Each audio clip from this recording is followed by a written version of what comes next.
Okay,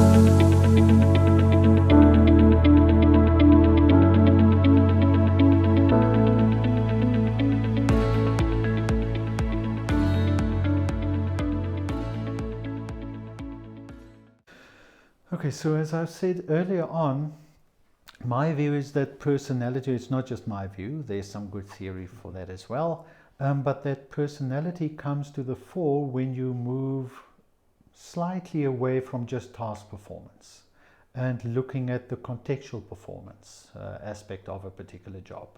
An example would be trying to understand the link between emotional intelligence and performance. Emotional intelligence becomes a good predictor of performance when you look at the content of the job. So if there's a lot of emotion regulation or emotion work, then emotional intelligence becomes a good predictor of that performance. But if it's not part of the job, then emotional intelligence will not be a good predictor of that performance. So my view then is, in terms of personality, you still need to link it with your inherent requirements of the job. So if you can make a good argument as to these are the aspects of performance that we are interested in, and you can develop some, well, what we call predictive hypotheses between personality characteristics and aspects of job performance, then you test that via a validation. And hence you focus on the evidence, and you can look at meta-analyses as well for different types of jobs, where you can then figure out, well, will this personality characteristic really help me to better understand performance? So although it's not so much generic per se, it is taking that information and still trying to figure out whether or not it will be relevant for that particular job in that particular context.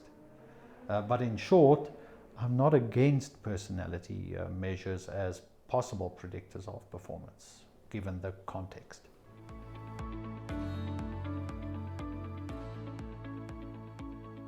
My view would be, why combine them if you can better understand performance by looking at them separately? In a sense that sometimes things may hide if you combine them.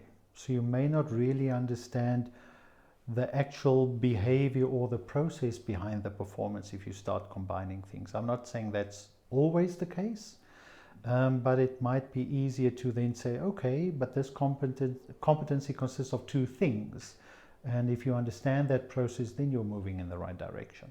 Or I would prefer to go that route.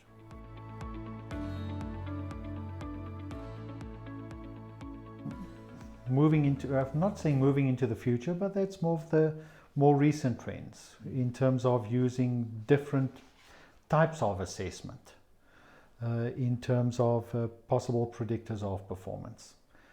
My own view is the following in terms of game-based assessment, or using some game-based principles in assessment.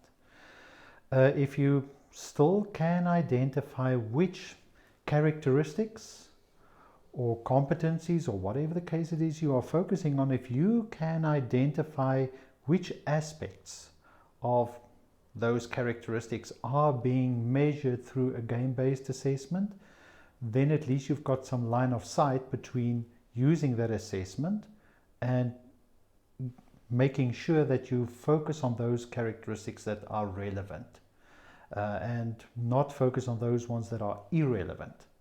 So yes, you can still use them, but they should still serve a particular purpose. So not something that is generic, but that can still point to certain characteristics that will lead to performance.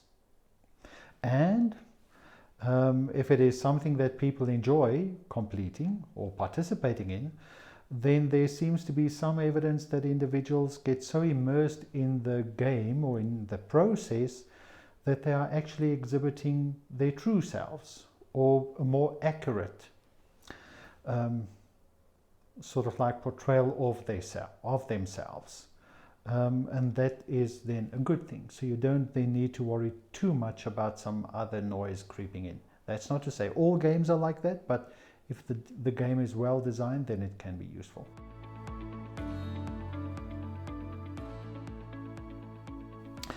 I think one particular tool in relation to technology that's definitely being used, but it may be limited in terms of availability and also in terms of money, is the use of virtual reality.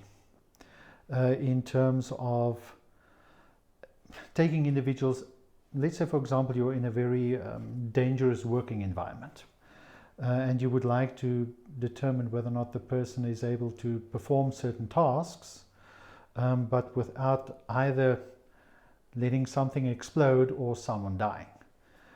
So virtual reality is definitely something useful that I think organizations and IOPs should start investigating. I think some of them are already doing that, to bring that into the selection process.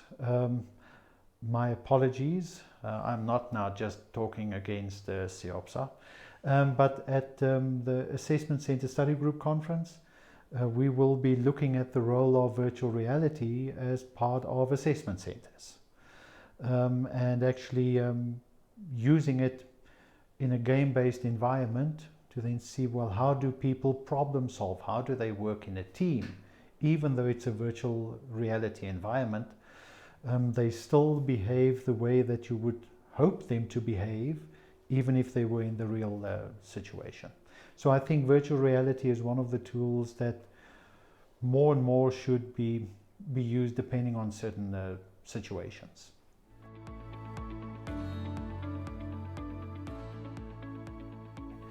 So it's not necessarily something new, but starting to focus on ethics. So I'm not going to talk about the ethics or the lack of ethics in South African organizations. That's not the issue.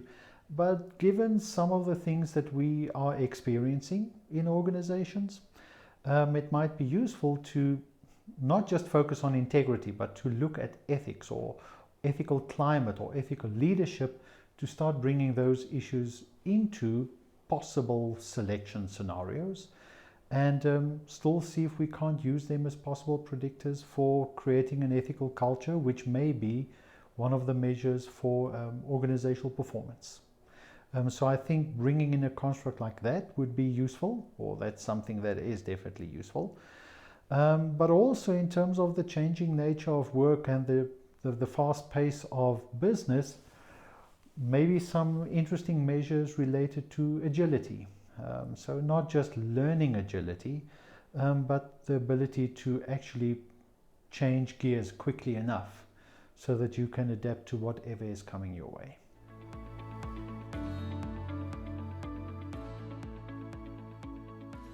So my view in terms of that is then to perhaps look at which personality characteristics seem to be associated with counterproductive work behavior. So instead of going directly for asking the question, are you stealing, are you abusing this, X, Y, and Z, perhaps to go for a more covert approach, less direct approach, but still theoretically sound, to try and predict whether or not individuals are likely to exhibit some counterproductive behavior. I would hasten to add the following, that context then becomes important.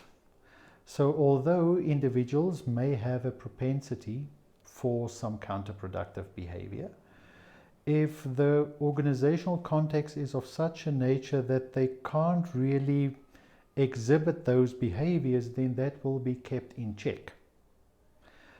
So I think it's sort of like something that we need to then balance, is to then say, yes, you're not automatically saying that individuals with these personality characteristics are going to behave badly. But then also understand that within the organization, if there are some countermeasures to deal with some of the possible deviant behavior, then that would be managed in a better way. But it's not an easy situation, because what one should guard against is to then say, well, individuals on a score of 5, as an example, they will steal. And those on 4 are less likely to steal, but it's just 1 away from the 5. So I think one needs to be careful just to use it as an absolute measure and an absolute predictor of counterproductive work behavior.